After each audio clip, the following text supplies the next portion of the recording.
بسم اللہ الرحمن الرحیم، الحمدللہ رب العالمین۔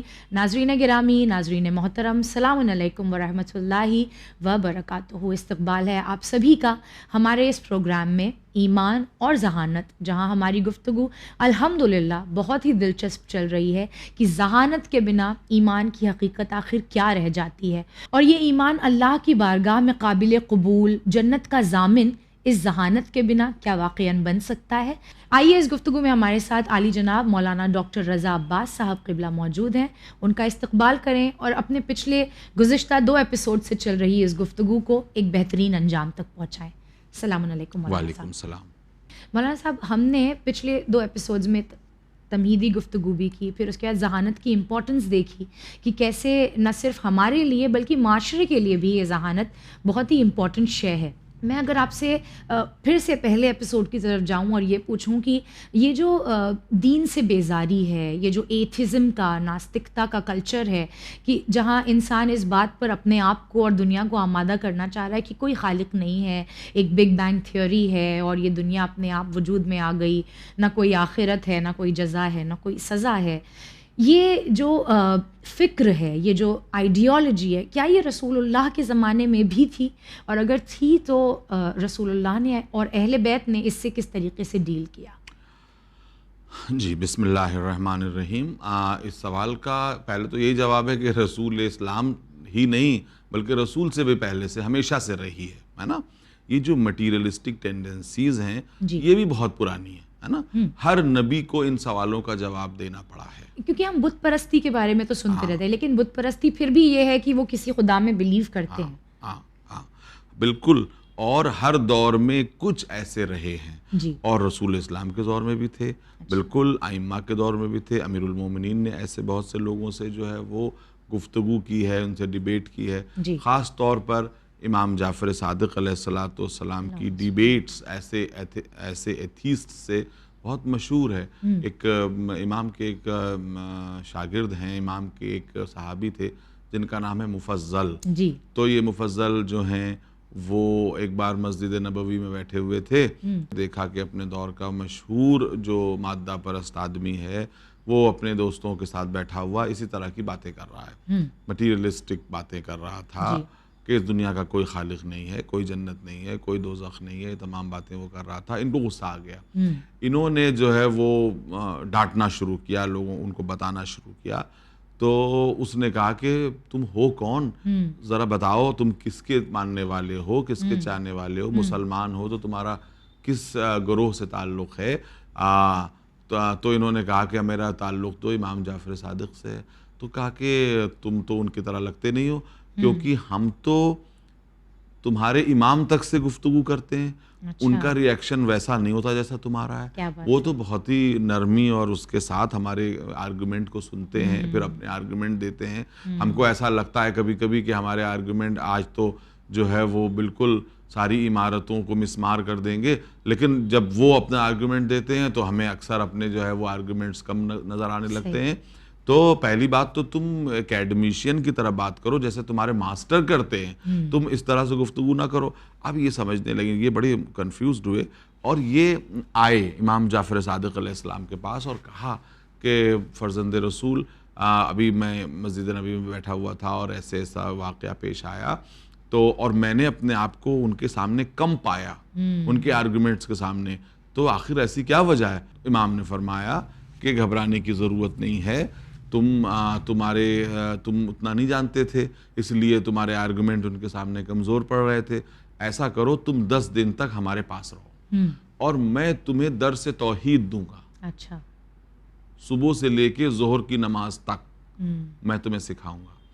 پھر امام نے ان کو 10 دن تک اپنے پاس رکھا، نماز فجر کے بعد سے نماز ظہر تک ان کو سکھاتے تھے اور وہ لکھتے بھی رہتے تھے، یہاں تک کہ جب یہ 10 دن ختم ہوئے تو وہ یہ کہتے ہیں کہ میرا دل جو ہے بہت کشادہ ہو گیا، میرا دل ہلکا ہو گیا، اور میں نے فرزند رسول سے توحید پر بے شمار دلائل جو ہیں وہ نوٹ کیے، اور آج بھی وہ کتاب موجود ہے توحید مفضل کے نام سے۔ جی ہاں، توحید مفضل، جو کچھ انہوں نے نوٹ کیا تھا اس کو پھر انہوں نے بعد میں کتاب کی شکل میں اس کو رکھا اور بعد میں وہ چھپی ہوئی ہے اور اتفاق سے یہ کہ توحید مفضل کا اردو ترجمہ بھی ہو چکا ہے، اور جو لوگ دیکھنا چاہتے ہیں وہ ضرور دیکھیں کہ امام جعفر صادق علیہ السلام نے، اور یہ بات یاد رکھیے کہ جو کچھ امام جعفر صادق علیہ السلام نے اس میں دیا ہے وہ علم امامت نہیں ہے، بلکہ وہ ہے جتنا مفضل برداشت کر سکتے ہیں۔ کیا بات ہے، بہت اپنے ظرف کے اعتبار سے ہر ایک آدمی کو آپ یہ سمجھیے کہ جو ایم ایس سی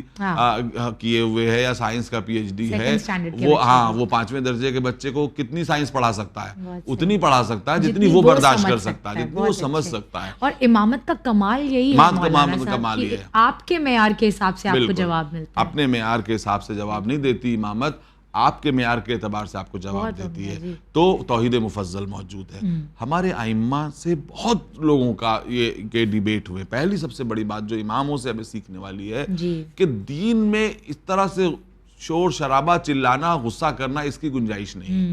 بھائی کوئی آدمی آیا ہے نا، ایک آدمی آتا تھا کہ ابن رسول اللہ میں شک میں مبتلا ہو گیا ہوں، اللہ کے وجود میں شک میں مبتلا ہو گیا ہوں، اسلام کے لیے شک میں مبتلا ہو گیا ہوں، تو اس کے معنی میں بہت بڑا گنہگار ہوں۔ امام نے فرمایا کہ پریشان ہونے کی بات نہیں، شک میں مبتلا ہوئے نا، شک ہی کے بعد تو یقین پیدا ہوتا ہے، پہلے شک پیدا ہوگا پھر یقین پیدا ہوگا، آؤ ہمارے پاس۔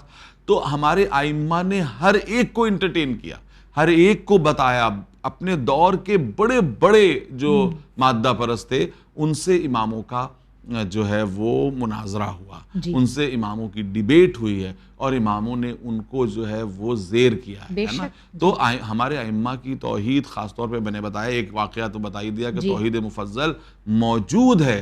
ہم کو چاہیے کہ ہم توحید مفضل کا مطالعہ کریں اور دیکھیں کہ فرزند رسول کس طرح سے مادہ پرستوں کو جواب دے رہے ہیں اس دور کے۔ دیکھیے یہ بھی 1400 سال پہلے کی بات ہے، یہ علم امامت نہیں ہے، کیونکہ علم امامت تو آج کو بھی جانتا تھا، لیکن وہ وہی پیرایا استعمال کرے گا جو 1400 برس پہلے کا ذہن محسوس کر سکتا ہے، سمجھ سکتا ہے، اور جو یہ عام آدمی جس کو سمجھ سکتا ہے اس کو وہی سمجھایا جا رہا ہے۔ جیسے میں نے بتایا کہ ایم ایس سی انسان جو ہے وہ 5ویں اسٹینڈرڈ کو کتنی سائنس پڑھا سکتا ہے، اتنا وہ بتا رہے ہیں، تو امام نے بتایا۔ اسی طریقے سے امام موسیٰ کاظم علیہ السلام نے، امام علی رضا علیہ السلام نے، بہت اماموں سے جو ہے وہ ڈسکورسز ہیں، اماموں کے ڈسکورسز ہیں جو انہوں نے مادہ پرستوں سے، دہریوں سے، مٹیریلسٹک ٹینڈنسیز رکھنے والوں سے کیے ہیں، اور ان میں سے بہتوں کا ہم تک پہنچا بھی ہے، پورا حال پہنچا ہے کہ کیا کہا، کیا آرگومنٹ دیے امیر المومنین سے لے کے ہم تک۔ یعنی بہت ہی تحمل کے ساتھ اہل بیت اطہار نے ان کے تمام جو ان کی منطق ہوتی تھی اس کو ڈیفائی کرنا۔ امام کا طریقہ ہی یہ ہے، امام کسی چیز میں مشتعل نہیں ہوتے تھے، کسی چیز میں ایک دم ابل نہیں پڑتے تھے۔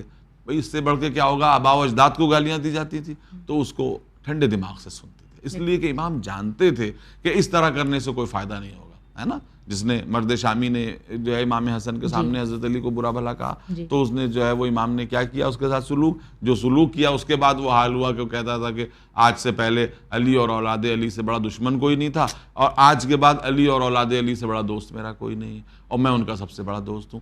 تو ہمارے ائمہ نے سب سے پہلے ہمیں یہ بتایا کہ جذبات میں بہہ جانے کی کوئی گنجائش نہیں ہے، تم ہر بات کو سنو، سمجھو، تمہارا دین برباد نہیں ہو جائے گا ان چیزوں سے۔ کوئی ایسا آدمی آ جائے کہ جو کہے کوئی خدا نہیں ہے، تو کیا وہ علم امامت سے مغلوب ہو جائے گا یا وہ امام کو مغلوب کر لے گا؟ نہیں، امام کہتے ٹھیک ہے تمہاری یہ بات ہے، آؤ بیٹھو گفتگو کرو، دیکھو میں تمہیں کرتا ہوں کہ نہیں کرتا ہوں، کیونکہ جذبات میں بہہ جانا کمزوروں کی علامت ہے، بالکل کمزوری کی علامت ہے۔ جو آپ کے سامنے کسی بات کو سن کے غصے میں ابل پڑے، سمجھ لیجئے اس کے پاس آرگومنٹس نہیں ہیں، تبھی یہ غصے کے ذریعے اپنے آرگومنٹ کو چھپانا چاہتا ہے۔ ہمارے یہاں مسئلہ یہ ہے کہ ہم باقی چیزوں تو پھر بھی تحمل سے سن لیتے ہیں، ہم سے کوئی سائنٹیفک بحث کرے تو ہم شاید صبر و تحمل سے اس کا جواب دیں، کوئی میتھمیٹیکل کسی آپریشن پہ بات کر رہا ہو تو ہم شاید صبر و تحمل سے بات کریں، لیکن جہاں بات مذہب کی آتی ہے ہم بپھر پڑتے ہیں، بالکل۔ اور مجھے لگتا ہے جبکہ ہمیں کوئی حق نہیں ہے، ہمارے تو گھر سے چلا بھی نہیں ہے یہ مذہب، اہل بیت کے گھر سے چلا تھا، انہیں بھی بھرنا چاہیے تھا، وہ وارث تھے، کیا بات ہے، وہ وارث تھے، لیکن نہیں، وہ ایسا نہیں کرتے تھے، بلکہ ٹھنڈے دماغ سے سنتے تھے۔ اور پڑھے لکھے ذہن کی یہی علامت ہوتی ہے نا۔ جہالت کی علامت ہے کہ کسی بات کو سن کے ابل پڑے، ابل پڑنے کی کیا ضرورت ہے؟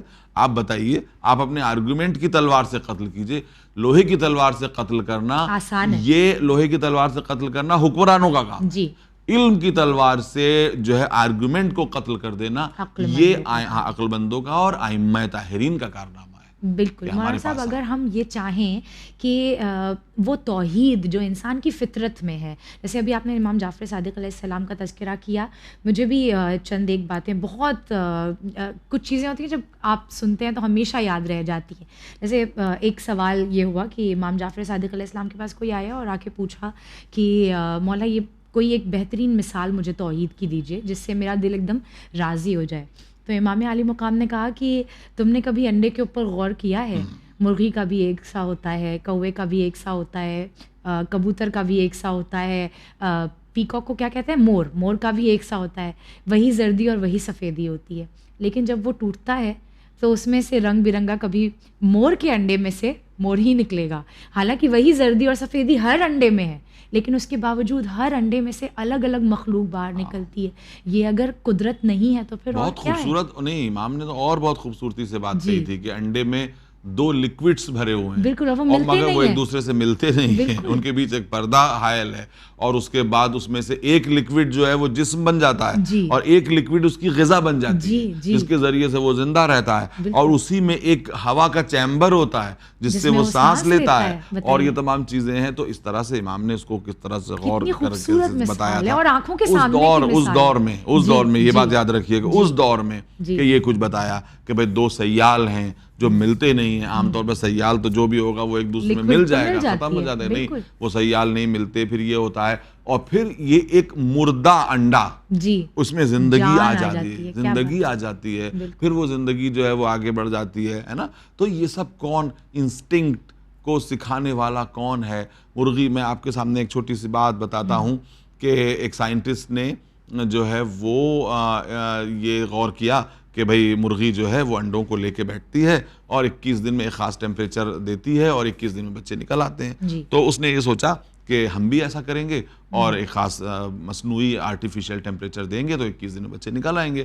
تو اس نے جو ہے وہ انڈوں کی ایک خاص تعداد لی اور اس کو اتنا ہی ٹیمپریچر دیا. 21 دن کے بعد سارے انڈے سڑ گئے، کچھ بھی نہیں نکلا. تو اب سوچا کہ بھئی یہ کیا ہے؟ تو اس نے پھر تحقیق کرنا شروع کی کہ ہم سے کیا کمی رہ گئی، کیا کمی رہ گئی. تو کرتے کرتے کرتے وہ اس نتیجے پر پہنچا جو حیرت انگیز نتیجہ ہے کہ مرغی صرف جو ہے 21 دن تک انڈوں کو ٹیمپریچر نہیں دیتی ہے، اس کو سیتی نہیں ہے، بلکہ وقفے سے ان انڈوں کے پہلو اور اینگل بدلتی رہتی ہے. بالکل صحیح. کیا اب یہ کون سکھاتا ہے مرغی کو؟ کون سکھا رہا ہے کہ یہ اینگل کو تم بدلو، ایسے بدلو، ویسے بدلو؟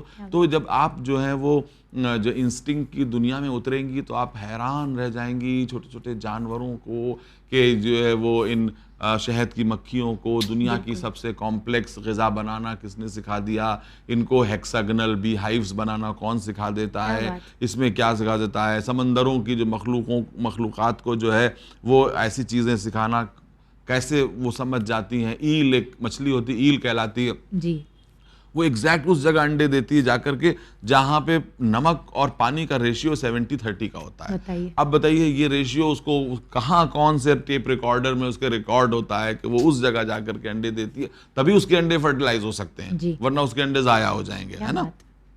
تو یہ یا کسی جانور کو سیکریفائس کا سبق پڑھا دینا، جیسے بچھی کے بچے کہ جب وہ پیدا ہوتے ہیں تو وہ اپنی ماں کو ہی کھا جاتے ہیں اور وہ ہنستے ہنستے اپنے کو قربان کرتی ہے اپنے بچوں کے لیے، خود ٹھہری رہتی ہے تاکہ وہ بچے اس کو کھا کر کے اور جو ہے وہ خود توانا بن جائیں اور وہ بچھو بن جائیں. تو یہ باتیں جو ہیں وہ اس کا دنیا میں کوئی جواب نہیں ہے، اور یہ انسٹنکٹ کے لیے. اور پھر اس کے بعد جب انسان اپنے جسم پہ غور کرتا ہے، ایک چھوٹی سی آنکھ جو ہے یہ اس پہ غور کرتا ہے کہ آگے جو ہے وہ ایک چربی ہے، چربی میں ایک لینس آگے لگا ہوا ہے، لینس کے آگے ایک پردہ ہے، پھر وہ لینس ہے، لینس کے پیچھے ایک پردہ لگا ہوا ہے، اس پردے پر روشنی آتی ہے، پھر وہاں سے لاکھوں پتلے پتلے تار ہیں جو دماغ سے جڑے ہوئے ہیں، اتنے پتلے کہ جو بال سے بھی زیادہ باریک ہیں، لاکھوں، اور وہ دماغ تک جاتے ہیں، وہاں پروسیسنگ ہوتی ہے، پھر امیج بنتی ہے. یہ پروسیس اتنا کمپلیکیٹڈ ہے کہ کوئی انسان اس کو بنا نہیں سکتا، ہے نا. اور یہ ماں کے پیٹ میں خود بخود بن جاتے ہیں. ماں خالق نہیں ہے، اس لیے اگر ماں خالق ہوتی تو ماں سے پوچھے کہ تم نے یہ کیسے بنایا، وہ کہے گی ہمیں کیا پتا کس نے بنایا، کیسے بنایا، ہے نا. لیکن ایک دن جو ہے وہ ایک صحیح سالم بچہ جو ہے وہ باہر آتا ہے اور اس کے بعد وہ انسان بنتا ہے, اس کے اندر وہی کوالٹیز وہی پاسبلٹیز ہوتی ہیں. تو یہ چیزوں کو دیکھ کر انسان حیرت کے سمندر میں اس کے بعد بھی اگر انسان انکار کرے کسی خدا کا تو پھر کم ظرفی ہے اس کی. بالکل, یہ تو بہت مشکل کام ہے اور اس کا انکار کرنے کے لیے بہت زیادہ بڑی ہمت چاہیے, اور میں نہیں سمجھتا کہ اس کو کیسے اس کا انکار کیا جا سکتا ہے. اور نہ جانے کتنا, یہ تو مائکرو ورلڈ کی بات ہم دیکھ رہے ہیں, پھر میکرو ورلڈ آپ دیکھیے گا تو پھر آپ اور تو حیران ہوتے چلے جائیں گے کہ آج بھی ایکسپینڈ ہوتا چلا جا رہا ہے. اتنی ترقی کے باوجود ابھی 0.1% اس کے کناروں کو نہیں سمجھا ہے. وہ جب یونیورس کے کناروں کو نہیں سمجھا ہے تو خالق کے کناروں کو کہاں تک سمجھ سکتا ہے, اس کو کیسے دماغ میں سمجھ سکتا ہے. بھائی جس کمپیوٹر پہ انسانوں کو بڑا ناز ہے, وہ انسان کے دماغ کا ایک ادنا سی مخلوق ہی تو ہے. ابھی ہم دماغ ہی کو نہیں سمجھ سکے. بھائی دماغ کو کیا سمجھے ہم, تو جس نے ہیومن دماغ کو ابھی اتنی ترقی کے بعد نہ سمجھا تو دماغ کے خالق کو کیا سمجھ سکتا ہے. تو ہم اس کی طرف پوائنٹرز ہیں, اس کے وجود کی طرف جا سکتے ہیں. اس کو پورا سمجھنا تو کسی کے بس کی بات نہیں, کیونکہ اگر وہ پورا جس کو سمجھ لیا تو پھر تو اس کا مطلب آپ اس پر حاوی ہو گئے, ہے نا, تو ہم نہیں سمجھ سکتے. تو لیکن ہاں اس کی طرف اشارے موجود ہیں, اس کی طرف پوائنٹرز موجود ہیں, یہ کائنات خود اس کی طرف ایک اشارہ ہے. مولانا صاحب, میں نے جیسا کہا تھا کہ انشاءاللہ ہم اس ایپیسوڈ میں ایک بہت اچھا سا کوئی ایک خلاصہ, ایک نچوڑ اس پوری گفتگو کا دیں گے کہ یقیناً وہ مذہب جو اتنا خوبصورت ہے, جو دنیا کو اتنا خوبصورت بنا سکتا ہے, اس کی طرف لوگوں کو بلانے کے لیے, یا اگر ہم صرف اسی مذہب کی نہ بات کریں, اگر ہم بات یہ کریں کہ دنیا میں کسی بھی مذہب کو اگر لے لیا جائے, کوئی بھی مذہب برائی نہیں سکھاتا ہے. جہاں آج لوگوں میں اتنی بیزاری ہے مذہب کو لے کر کہ لوگ کسی بھی مذہب کو ماننا ہی نہیں چاہتے ہیں, اپنے آپ کو ایتھیسٹ کہہ کے اور اپنے آپ کو خدا کے وجود کا انکاری کہہ کے اپنے آپ میں بہت فخر محسوس کرتے ہیں. ایسے میں ہماری اور آپ کی as a common person, as a civilian ہم کہہ لیں, کیا ذمہ داری بنتی ہے کہ ہم کس طریقے سے لوگوں کو دعوت دیں مذہب کی طرف, ان کے اندر یہ جو بیزاری ہے مذہب کو لے کر اسے دور کریں. کیونکہ ہم اپنی اس پوری گفتگو میں یہ تو سمجھ چکے ہیں کہ دنیا میں اچھائی کو عام کرنے کا ایک ہی طریقہ ہے, اور وہ ہے مذہب کو اچھے سے فالو کرنا. تو اس کی طرف لوگوں کو اگر لانا چاہیں, یہ بیزاری ان کے دلوں سے مٹانا چاہیں, تو ہماری اور آپ کی, وہ لوگ جو اس وقت اس پروگرام کو دیکھ رہے ہیں, ان کی کیا ذمہ داری بنتی ہے؟ ٹھیک ہے, دیکھیے میں پہلے تو یہی کہوں گا کہ بیزاری, جیسا کہ میں نے پہلے بھی کہا تھا, بیزاری کیوں ہے. جی, آپ کیا یہ امید کرتی ہیں, دنیا کے مذاہب والوں سے میں خطاب کر کے کہہ رہا ہوں, کیا آپ یہ امید کرتے ہیں کہ آپ دنیا میں نفرتیں پھیلاتے رہیے, آپ جو ہیں وہ گلے کاٹتے رہیے اور دنیا آپ کی طرف آئے؟ آپ خود اس مذہب کی تعلیم پہ نہیں چل رہے ہیں. سب سے پہلی بات تو یہی کہ آپ اس تعلیم پہ چلیے. انسانوں سے نفرت کرنا کوئی دین اور کوئی دھرم نہیں سکھاتا ہے. آپ جو ہیں وہ دین کے نام پہ گلے کاٹتے رہیے, آپ بے دینی کے نام پہ گلے کاٹتے رہیے, آپ سیکٹیرین ڈیفرنس کے نام پہ گلے کاٹتے رہیے, اور پھر آپ یہ کہیں گے کہ جو ہے وہ سب ہماری طرف ہے. علامہ اقبال کا مصرع کتنا موضوع ہے کہ باقی نہ رہی تیری وہ آئینہ ضمیری, اے کشتے سلطانی و ملائی و پیری. دین کو خطاب کر کے کہتے ہیں کہ تیری آئینہ ضمیری تو ختم ہو چکی ہے, اے کشتے. وہی والی بات کہ مارے ہوئے, کس کے مارے ہوئے ہو تم؟ دین کو کیا کہہ رہے ہیں کہ تم کس کے مارے ہوئے؟ اے کشتے سلطانی و ملائی و پیری. سلطانی, ملائی اور پیری نے مل کے اس کو مار دیا, ختم کر دیا. سلطانی نے مارا, ملائی نے مارا, پیری نے مارا, پیری مریدی نے بھی مارا, ملائیت نے مارا. یہ ملائیت کون سی ملائیت ہے؟ وہ ملائیت ہے جو دین کی حقیقت کو چھپا کے دنیا کمانے کے لیے دین کو سیڑھی کے طور پہ استعمال کرتی ہے نا. یہ وہ ملائیت ہے کہ جس نے امام حسین کے قتل کے لیے فتوے جاری کیے تھے کہ دین کے خلاف ہے حسین کا وجود. آپ بتائیے, جس حسین کا وجود دین کے لیے اکثیر تھا, اس کے وجود کو کہا گیا کہ دین کے لیے نقصان دہ ہے. تو ہر دور میں ایسی ملائیت, ایسی پیری, ایسی مریدی, ایسی جو ہے وہ حکومتیں رہی ہیں کہ جنہوں نے ختم کیا. تو سب سے پہلی بات تو یہ ہے کہ دیکھیے, دین کو جب دین کی تعلیمات کو پس پش ڈال کر کے دین کے نام پہ خونریزی کی جائے گی, نفرت پھیلائی جائے گی, ایگو سیٹسفائی کی جائے گی, تو لوگ انسانیت اس سے دور بھاگے گی. اب آپ یہ چاہتی ہیں کہ ہم اس کا وہ پیورسٹ پہلو جو ہیں وہ پیش کریں. تو کچھ باتیں تو جو ہے وہ ان جنرل ہیں, کچھ باتیں اسپیسیفک ہیں. جنرل تو بات یہی ہے کہ ہمیں اس دین کی بنیادی باتوں کی طرف پلٹنا ہوگا, اس کے اسکرپچرز کی طرف جانا ہوگا. اسکرپچر کیا کہہ رہے ہیں؟ اسکرپچر یہ کہہ رہے ہیں ساری انسانیت کو مار ڈالو. کیا دنیا کا کوئی کیا ہندو دھرم کا اس کے اسکرپچرز یہ کہیں گے کہ ہندوؤں کے علاوہ پوری دنیا کو مار ڈالو؟ کیا قرآن یہ کہے گا کہ مسلمانوں کے علاوہ پوری دنیا کو ختم کر دو، قتل کر دو؟ کیا بائبل یہ کہے گی کہ عیسائیوں کے علاوہ جتنے ہیں ان کو جینے کا حق ہی نہیں ہے؟ ایسا کچھ نہیں ہے. تو سب سے پہلی بات اوریجنل ٹیچنگز کی طرف آپ پلٹیے. دوسری بات جو دین، دیکھیے شریعت تو جو ہے وہ اس کا جسم ہے جی، آپ اس میں روح ڈالیے. روح کون سی؟ محبت، انسانیت سے محبت. تو مثلا جو ہے وہ قرآن کہہ رہا ہے لقد کرمنا بنی آدم، ہم نے بنی آدم کو عزت بخشی، جی ہے نا، عزت بخشی. اور یہاں پہ مسلمان نہیں کہا، بنی آدم کہا، ہم نے انسان کو، انسانیت کو عزت بخشی. یعنی آپ کسی کو ذلیل نہیں کر سکتے، اللہ نے اسے عزت دی. بالکل. تو یہ باتیں ہیں. رہ گئی بات دین اسی لیے آیا تھا کہ آپ کو انسان بنا سکے، ہے نا. دیکھیے اگر آپ انسان نہیں بن سکتے تو آج دنیا میں کچھ بھی بننا بہت آسان ہے آپ کے لیے، ہے نا. ٹیکنالوجیز ہیں، اسمارٹ کلاس روم بنے ہوئے ہیں، جہاں آپ جائیے لیب کی لینگویجز کی لیب بنی ہوئی ہیں، جہاں پہ آپ لیب میں جائیے اور بہت جلدی زبان سیکھ لیں گے، آپ بہت جلدی یہ کر لیں گے. وہ دور شاید آنے والا ہے کہ صاحب آپ کے دماغ میں ایک چپ لگا دی گئی اور آپ کئی زبانوں کے مالک بن گئے، آپ کئی کتابوں کے مالک بن گئے. یہاں تک کہ وہ دور بھی آ سکتا ہے کہ ایک ایسی چپ لگا دی گئی کہ آپ ڈاکٹر بن گئے، خود بخود ڈاکٹر بن گئے، آپ نسخے لکھنے لگے. آپ ایک ایسی چپ آپ کے اندر لگا دی کہ آپ انجینئر بن گئے. لیکن اس وقت بھی دین کی ضرورت رہ جائے گی، اس لیے کہ کوئی چپ آپ کو ڈاکٹر بنا سکتی ہے، انجینئر بنا سکتی ہے، لینگویجز کا جاننے والا بنا سکتی ہے. دنیا میں کوئی چپ آپ کو انسان نہیں بنا سکتی. دنیا میں کوئی چپ آپ کو اخلاق نہیں سکھا سکتی. دنیا کی کوئی چپ آپ کو ایثار اور قربانی نہیں سکھا سکتی، محبت نہیں سکھا سکتی، عبادت نہیں سکھا سکتی. یہ صرف مذہب سکھا صرف دین سکھاتا ہے. دین سکھاتا تھا، سکھاتا ہے کہ وہ آپ کی زندگی میں میننگ کون پیدا کر سکتا ہے. کوئی چپ آپ کے زندگی میں میننگ نہیں دے سکتی، آپ کو سیٹسفیکشن نہیں دے سکتی، آپ کو جو ہے وہ تسکین نہیں فراہم کر سکتی، آپ کو سکون نہیں دے سکتی، آپ کو شانتی نہیں دے سکتی. تو یہ چیزیں آپ کو دین سے ہی ملیں گی. دین، دیکھیے میں نے کہا نا، کوئی فیکٹری سب کچھ بنا سکتی ہیں، انسان نہیں بنا سکتی. بالکل بالکل صحیح. کوئی انسان بنا سکتی ہیں، اور اگر فیکٹری انسان بنا سکتی ہوتی تو دین کی کوئی ضرورت نہیں تھی. لیکن دین آیا اس لیے تھا کہ انسان کو انسان بنا. میں ایک بات اور کہوں گا، دنیا میں ہر چیز ویسی ہے جیسی اسے ہونا چاہیے. پہاڑ ویسے ہیں جیسے ہونا چاہیے، جی.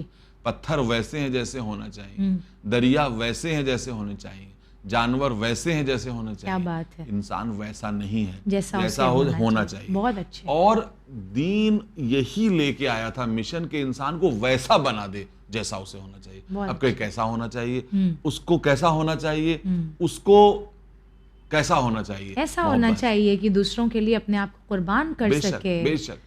اس کو دین خود کہتا ہے کہ اللہ تعالیٰ نے انسان کو یہ پسند کیا کہ انسان کو خدائی صفات والا ہونا چاہیے.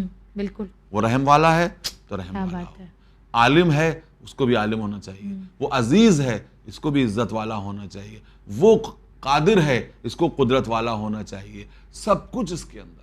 اور اس کے اندر سختی بھی ہونا چاہیے، نرمی بھی ہونی چاہیے. پتھر کے پاس تو صرف سختی ہے، انسان میں اگر سختی ہے، اس کے ارادوں میں بلندی ہے، تو اس کے اندر جو ہے وہ بالکل محبت کی نرمی اور گرمی ہونی چاہیے. اگر اس کی خواہشات میں جو ہے وہ دریاؤں کی روانی ہے تو عقل کی لگام بھی ہونی چاہیے.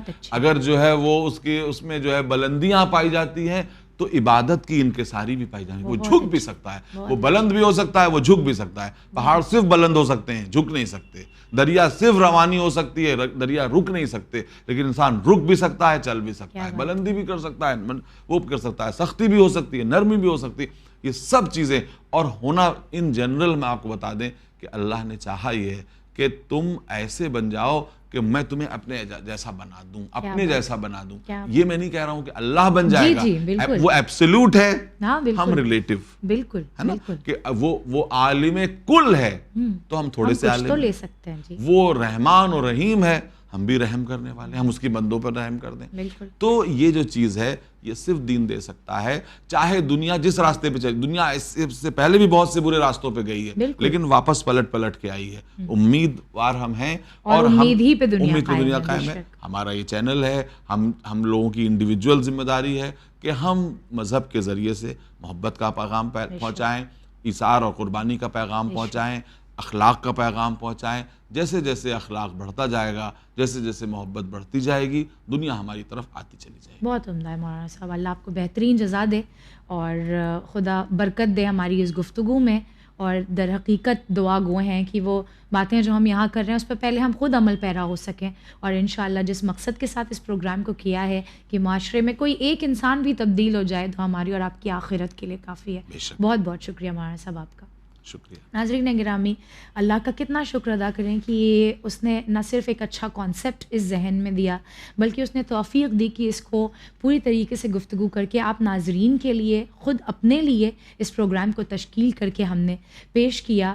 اور میں اس پروگرام کو اختتام پھر اسی بات پر دینا چاہوں گی کہ جنہوں نے ہمارے پچھلے ایپیسوڈز نہیں دیکھے ہیں، میں ان سے پہلے تو درخواست کروں گی کہ آپ کوشش کریں اور ہمارے گزشتہ ایپیسوڈز ضرور دیکھیں.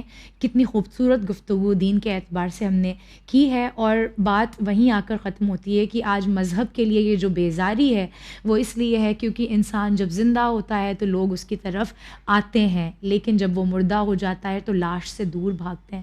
ٹھیک اسی طریقے سے آج دین کو ہم نے اپنی کمپلیکسٹیز سے، اپنے ایگو، اپنی انا پرستی اور اپنی ذات کو اس میں ملوث کر کے اس طریقے سے مردہ بنا دیا ہے کہ اس کی روح اس سے جدا ہو چکی ہے، اور آج لوگ مذہب نام کی لاش سے دور رہنا چاہتے ہیں. اگر ہم یہ چاہتے ہیں کہ دنیا پھر سے اس خوبصورتی کی طرف چلی جائے جو مذہب کے نام پر خوبصورت بنتی ہے، تو پھر ہمیں یہ چاہیے کہ اس لاش کے اندر اپنے اخلاق سے، اپنی تمام ان خوبصورت کوالٹیز سے روح پھونکیں جس سے کہ اس میں پھر وہ کشش پیدا ہو جائے کہ لوگ اس کے پاس دوبارہ کھنچے چلے آئیں. اور وہی بات جو ابھی مولانا صاحب نے کہی کہ دنیا کی بہترین یونیورسٹیز آپ کو سب کچھ بنا سکتی ہیں.